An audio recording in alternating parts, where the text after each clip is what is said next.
Supervisors took some action with you and Supervisor Barger to expand the psychiatric mobile response teams. This is also known as PMRT. And what can you tell us about that, and why was there a need to expand? I think anybody that has taken a hard look at the people who are living on our streets, our unhoused, our homeless population, know that a large number of those living on our streets have mental health challenges. And that's been frustrating for a lot of people. I mean, people are living on our streets for all sorts of reasons, but a lot of them have mental health challenges. And we have not been able to have enough mental health resources to address this growing problem on our streets. These mobile response teams that are these psychiatric mobile response teams are mental health professionals like you laid out, and they're able to respond to people having a mental health crisis or just an ongoing mental health challenges as they're living on our streets. The problem has been there has not been enough of them, and they only operated during the day.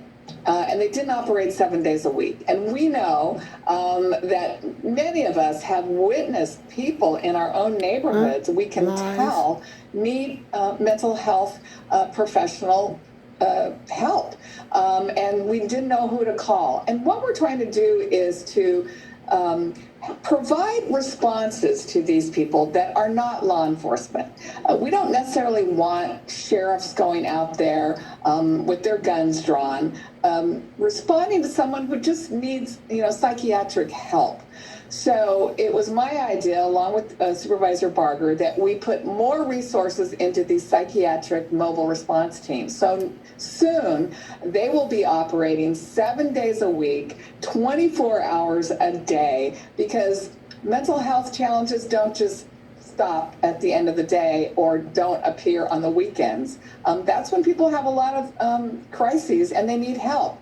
This will also coincide with a new number. It's a nationwide number. It's going to be 988. So instead of calling 911 for somebody that needs mental health help, you can call 988, and these response teams will be activated and will begin to address the problem.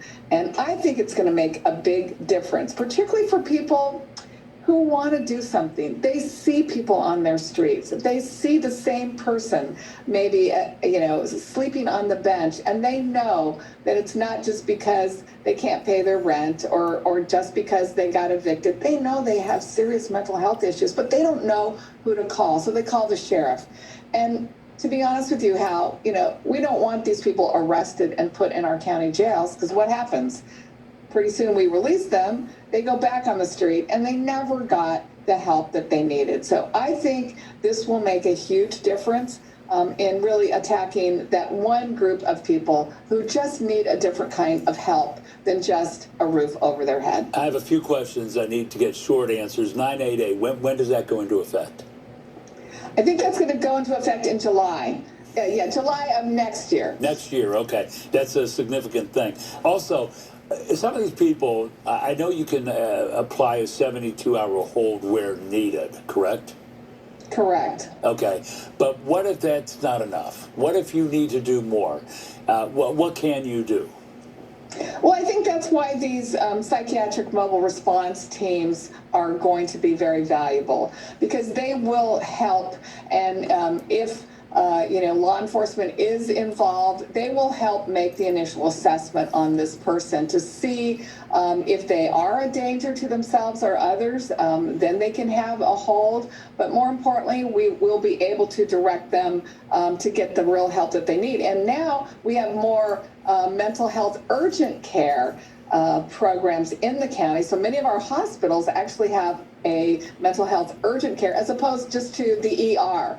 Because again, a lot of these people don't have necessarily a physical ailment that can be solved in an emergency room. They have mental health issues. And so these mental health urgent care places can also keep the person calm, keep them for a while, have the mental health professionals assess them and see whether or not we can begin to get them into programs that could actually help them and set them on a road to recovery. In extreme cases, can you involuntarily commit somebody into some sort of a facility where they can get that kind of help? You know, that's complicated, and I do know that system exists for people, but it takes a lot to go through to actually involuntary commit someone. That we just don't have enough places, to be honest with you. We don't have the kind of mental health facilities, the state-run hospitals that we used to have. So there's less and less places to actually commit people.